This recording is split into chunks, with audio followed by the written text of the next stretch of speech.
Well, hi there, YouTube. This is Bob Kramer. Welcome back to Kramer's Garage. My throat's a little bit raspy today, but I wanted to show you what I'm doing to my Royal Enfield INT 650. So, I showed you in a previous video the rear turn signals, and I've now got front turn signals to match. Okay? And they are mounted directly on the fork tube with a clamp, actually, that I bought on Amazon, and I had to tap it. I had to drill it and tap it for this turn signal to screw right in. So here's what it looks like. Headlight's not in yet. I'm going to show you the other part of the project I'm working on. So let's do that. So that's what they look like. Now, the other thing that I've done is I've changed my handlebar switches. The original handlebar switches on this bike were a plastic housing, very cheap looking switch, and it had a flash to pass button out front. And on this side, the original switch was just a standard kill switch and then a start button down below. Now, Royal Enfield made a significant improvement on these switches over the years, and so this pair of switches came from a 2024 Interceptor. So now I have an integrated start button and kill switch. So as you can see, I'm not going to start it right now, but you can see that it's integrated now. Just one lever kills and starts. So now I can kill the engine with that start switch and not have to worry about forgetting to reset the start switch. You automatically reset it when you start the bike. And also, I've gained a hazard light switch. Look at that. So now, check out my new turn signals. I've got hazard lights. I didn't have that before. Now, in order to make that switch modification, I had to do a considerable amount of work. I had to add a relay for the headlight because the new headlight switch is only a 2-wire switch. It's on and off. And the intended purpose there is to energize a relay and then let the current for the high and low beam go through a relay. So I found a very small 10 amp relay, which I believe will fit inside my headlight bucket. And this project is all done now except for fitting everything back into the headlight bucket. And of course, I put the wires inside the handlebar, so there's no wires exposed. The only exposed wire I have on my handlebar is the clutch wire, and I left that outside the handlebar because it is integral with the clutch switch. Should I ever have to replace the switch, I didn't want to have to fish the wire out of the handlebar and try to fish it back through. On the brake side, the wires disconnect from the brake switch, so they're now inside the handlebar. Okay, so now all I have to do is fit all this wiring back into the headlight bucket. And I'll give you guys a little tech tip. You can mark and label your connectors in here. So you've got all these connectors in this headlight bucket. So as you can see, that says left turn, that goes to left turn signal, right turn, and so on. This is switched 12 volts, as you can see, several wires connected there.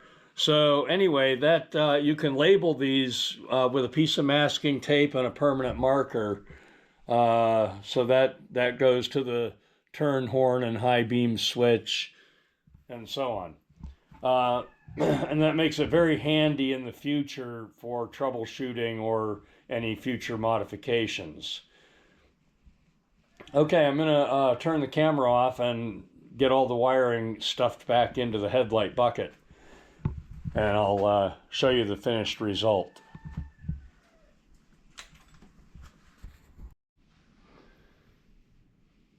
Okay, on this modification also, I wound up with a lot of ground wires from my turn signals, headlight socket, ground wire goes to the horn button.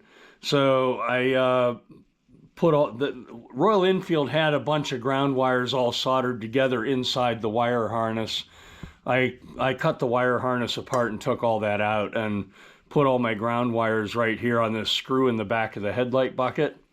And that screw is also supposed to hold this piece of wire in place, which is there to help hold the wires, all these wires and connectors, out of the way of the headlight. I don't know that I'm going to put this back in. I may put it back in, but I don't think I really need it in there. It's more in the way than anything else. So I'm going to just go ahead and get this all packed in and get my headlight in. Okay, I wound up putting this piece back in. I did not bolt it in, I just snapped it in. It's pretty tight, but I used that to fasten my relay. I put a rubber boot over the relay for the headlight, and I've zip tied it up onto that wire to hold it up out of the way. And now I've got everything pretty well tucked in, and I'm ready to try to put the headlight in. And of course, the key to this is getting everything to lay somewhat flat against the headlight shell, like that. I know there's a lot of wire packed in there. So anyway, stand by. I'm going to try to put the headlight in.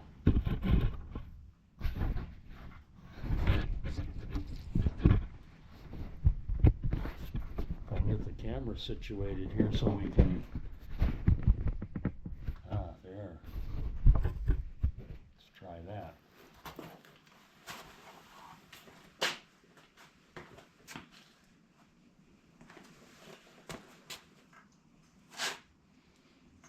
Connect this one first. This is a daytime running light wire.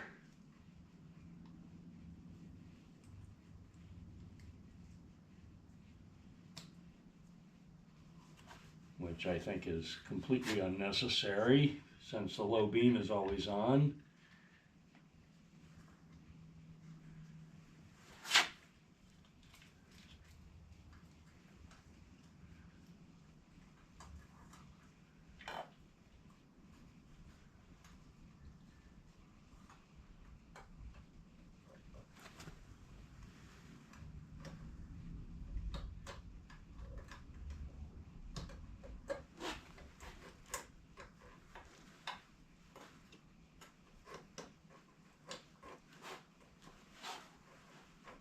Okay, it's not fitting. The reason why it's not fitting is because of this daytime running light. I need to move a lot of this wire up toward the top instead of the bottom. So stand by while I do that.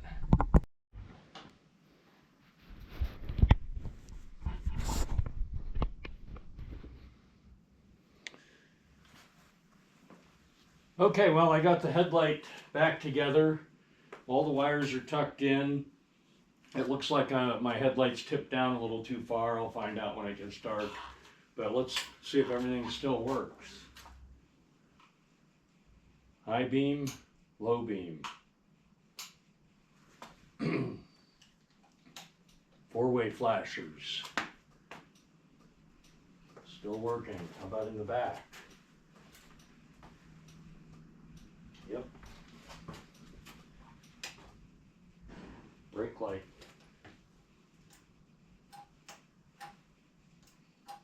Yep. The rear turn signals are acting as extra brake lights in the back. That's what I wanted. And about with the pedal, let's just double check. Yep. That works.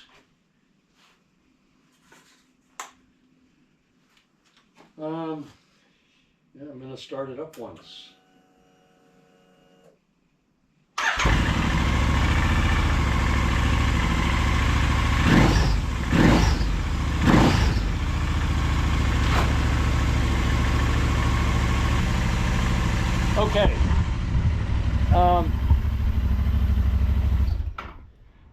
let's talk about the modifications I had to make this work. As I mentioned, I had to add a relay for the headlight. Also, my throttle cables on the original switch, this nut screwed into the bottom of the switch. Now it does not. On the new one, the nut doesn't go in. The end of the cable just inserts, and there's a little clamp underneath that holds it in place. So the net result was that this housing, this piece of cable housing, does not insert as far into the switch housing as it did on the original one. So therefore, it made it very difficult to reconnect my throttle cables. And I now have the cable adjustments screwed all the way in, and there's very little play in the throttle. So that's something you need to be aware of. Now, once I verify that everything's good and I like it, I'll cut this nut off. I can take a Dremel and cut that off. But for now, I'm going to leave it there. But anyway, so also, since my handlebar is higher than the stock handlebar because of my touring setup, I had to extend these wires. I made them about a foot longer than stock, than original. Soldered them all together. And so that was quite a chore, actually, to install those switches and retrofit them to the older bike.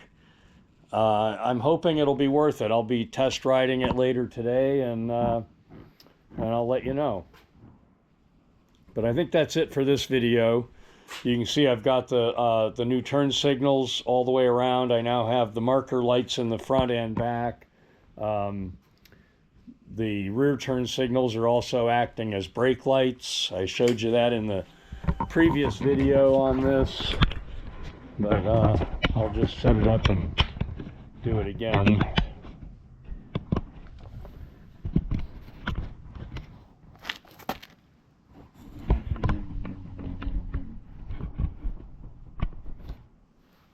Okay, I'm going to hit the brake and we can see how that looks.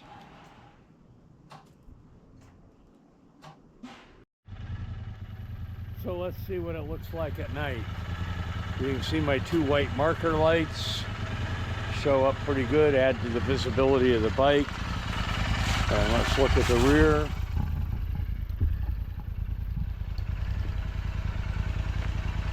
Yeah, I think that adds nicely to the visibility. And I'm going to click on a turn signal here.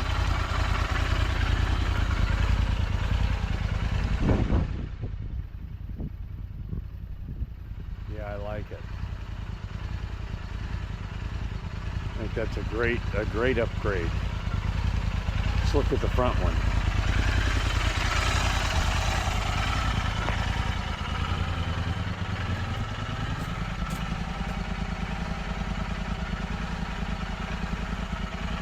I think the front turn signal shows up okay. Let me know what you think. It almost gets lost in the headlight beam.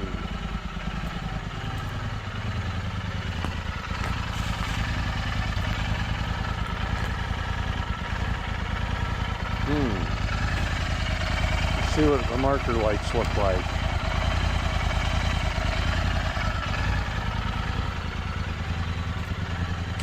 Our hazard. That's the hazard lights.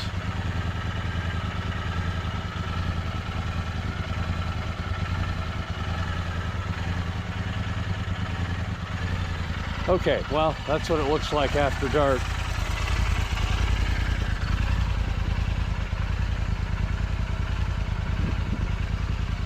The rear is very visible. The front turn signals almost get lost in the headlight beam.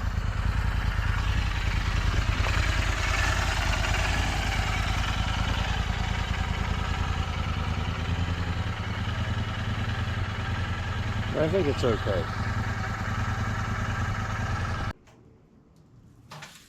Okay. If you like my video, give me a thumbs up. subscribe to my channel. Thanks for watching. There's more to come from Kramer's Garage.